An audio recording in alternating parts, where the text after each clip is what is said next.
Hi everyone, blessed be and blessings on this beautiful day, some hours away from a new moon solar eclipse, which is happening in Aries, the very first eclipse in these series of eclipses that we've been going through for the past 1.5 years, focusing on, first of all, the Taurus North Node and the South Node in Scorpio. So this would be a shorter, more, I would say also potent episode, because I'm outside in a very sacred place recording this time. And it was just by divine inspiration that I decided to do this. So you probably hear also Mother Earth, nature waking up here where I live in the Northern Hemisphere. And I think many of us have felt incredible shifts over the past week. I don't know how you've been feeling, but a portal really opened up last week, beginning of last week. This portal was really a shift for me personally. I would love to hear how you've been experiencing it in the comments in this episode or on Instagram. The shifts I felt like had a lot to do with a big closure and ending and a major new beginning, realignment. So maybe I should talk about what an eclipse is, what this new moon is, and Aries, and all of these things that I always write about, and then come deeper into the more energetic resonance of it, this portal, this awakening that's happening. So, you know that we had a beautiful equinox and a very holy month, this month of many sacred celebrations and ceremonies. And the Aries season is the first month of the astrological year. And the equinox, especially the spring equinox, represents the new year. So we had a lot of new energy coming in now, and I think we've felt it in a collective sense as well. A lot of new things. And Aries is about just going forward and not delaying or not waiting, sometimes impatient. And at the same time, this new moon, when the sun and moon come together, we see that it will be in a degree that is of the end, because it's in 29 degrees. So when the new moon is happening in 29 degrees, we're in between a portal opening up, but also a major ending. So when we come into this space, we are being asked to really see what can we shift within us that can help us to take action forward. The 29 degrees is having one foot in one world and the other foot in another world. And it is, after today, it will shift from this fire energy into Taurus energy, earthy energy, with both the sun and the moon at the same time, which goes from the masculine directly into the feminine. So I think that symbolic is really beautiful. How we are now, as a collective, also shifting into this Aries Aries North Node. The North Node is where our leading star, our dharma, our responsibility, where we need to go towards. So it's been in Taurus for 1.5 years, and as it shifts into Aries, the energy will shift, and it's the balancing of this beautiful divine feminine Venusian energy of the North Node that we've been having, focusing on Mother Earth and our bodies and our senses, and now taking that into action, having a divine flow and divine balance between the sacred masculine and the sacred feminine, because that is what leads to the complete healing, when all is balanced. So with this beautiful shift that we're having now, it's not fully, the nodes haven't fully moved yet, but it's a taste of what's coming for us as a collective especially. And it will differ depending on our own birth chart. So I really recommend that if you want to really work consciously over the 1-2 years coming, that you do look at your birth chart or get a reading from me or any other astrologer, because you will know kind of what is important for your soul's growth to move forward with this nodal shift as well, our karma and dharma. Because the karma and dharma also helps us to really work with our healing and our purpose. So the Aries new moon eclipse, it would be a shift into a new paradigm, a new way for the collective to work with the divine masculine. And we have an expansive energy as well with this eclipse. I won't get into the details, the astrological details, because I wanted to focus on the energy. But what we can say is that at this time, if major things are happening and you're feeling certain shifts, like endings in some ways, in different parts of our being, it can be in the physical, it can be in the mind, it can be in the job, relationships. This is for the greater good of all, actually, because when you're shifting into something, you're also helping the collective. When you raise your vibration, the whole collective will raise its vibration. Every choice you make for yourself, you know that choice and intention will have a ripple effect, and it will enable others to maybe also take actions and take a step for their greatest and highest good. So I love that about this.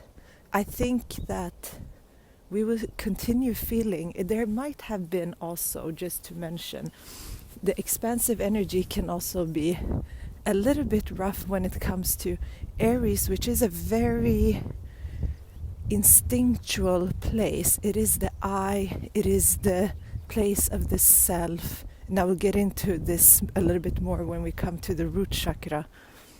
It is the one of survival. And in yoga, when we speak about how to raise our consciousness, how to become more fully into ourselves, is this one of the steps is the non-attachment and the not identification with our physical being and our impulses and emotions. That's one part of it. I really believe also in embodiment, because that's the divine feminine. But what I wanted to say about this is that the shadow side of Aries can be this attachment to the instinctual part of ourselves, because it is the first manifestation, it's the first sign, it is us being birthed. It's about coming into your body and having these life necessary things, but also maybe having desires and passions and fire for things that might just be an instinct. And with the new moon, it is about the subconscious.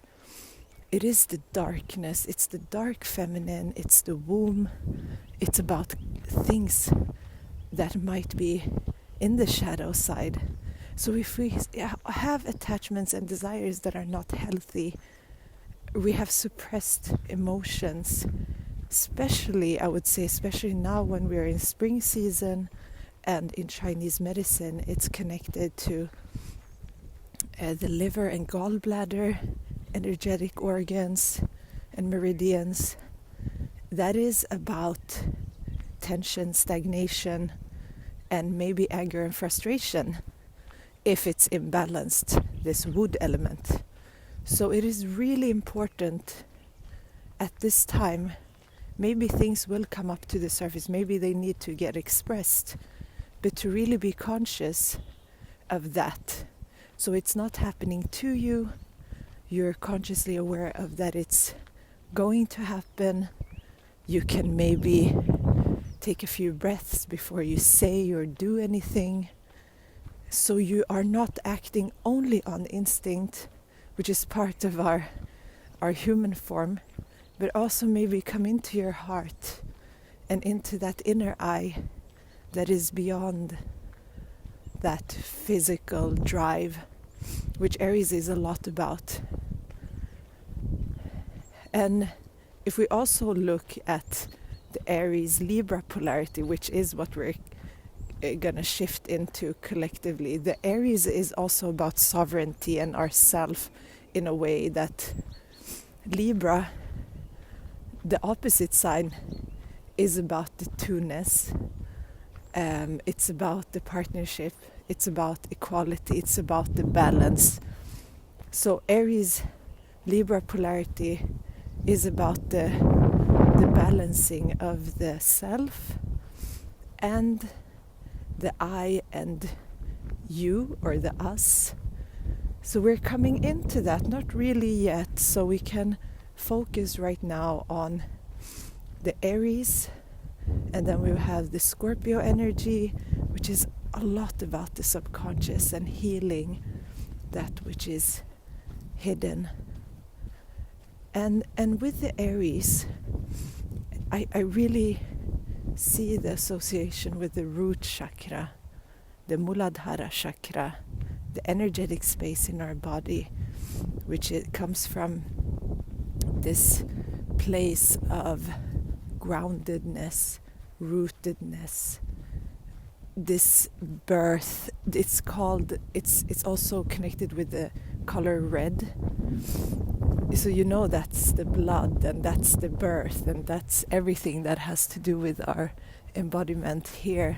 It's about having our needs met as children, but also as adults. And if things haven't been met in your childhood or as an infant, then these things can create also maybe unhealthy attachments.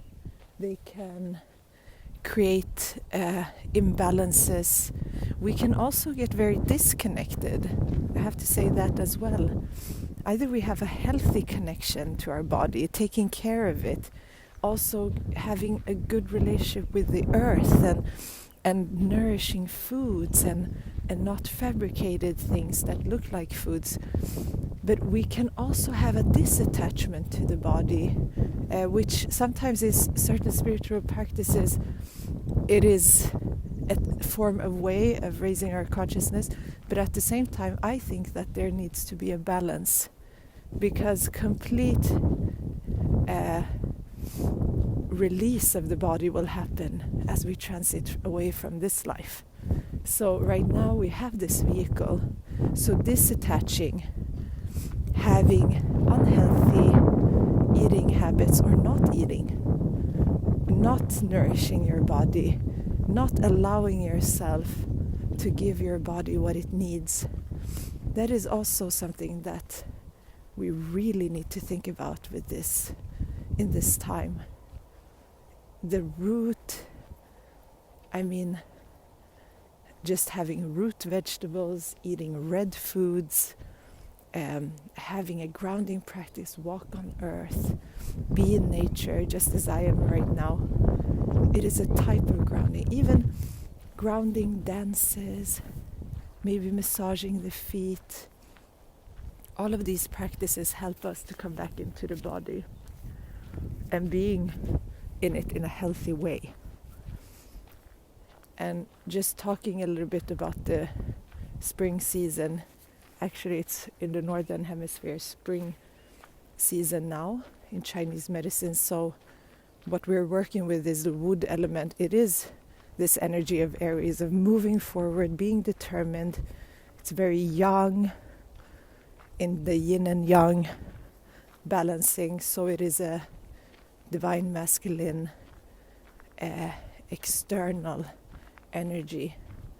And the color of this element would be green. So even green foods is good now. Detoxing, cleansing, all of these things that are good, and also not getting into anger, irritation and frustration. And if it's coming up now, especially now around this time and around the springtime, it needs to be healed. You can work with the liver meridian, gallbladder. You can work with really soothing yourself with green teas, not taking in alcohol and meats and things like that can cause stagnation. We want it to flow. Qigong is good as well. And I really recommend going outside.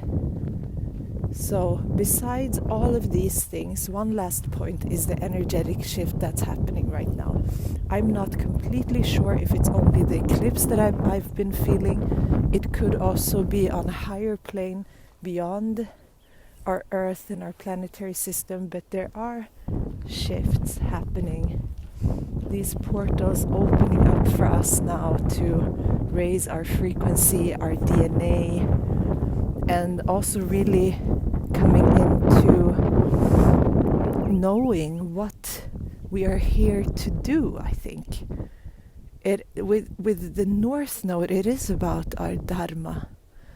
It's about our purpose, our path beyond. Sometimes we think that's connected only to our job or career, because we're so focused on that in society, what we're creating and producing. But maybe that's not exactly what we have to align with all the time. There might be something beyond that. What are we doing for the collective? What are we doing here as a soul? What is the soul's mission? The soul is not connected to these physical everyday stuff. It's more connected to how we are shifting and being part of the evolution of humankind, which is really in a big shift right now and needs to shift away from these thousands of years of imbalances and the degradation of the divine feminine and of woman.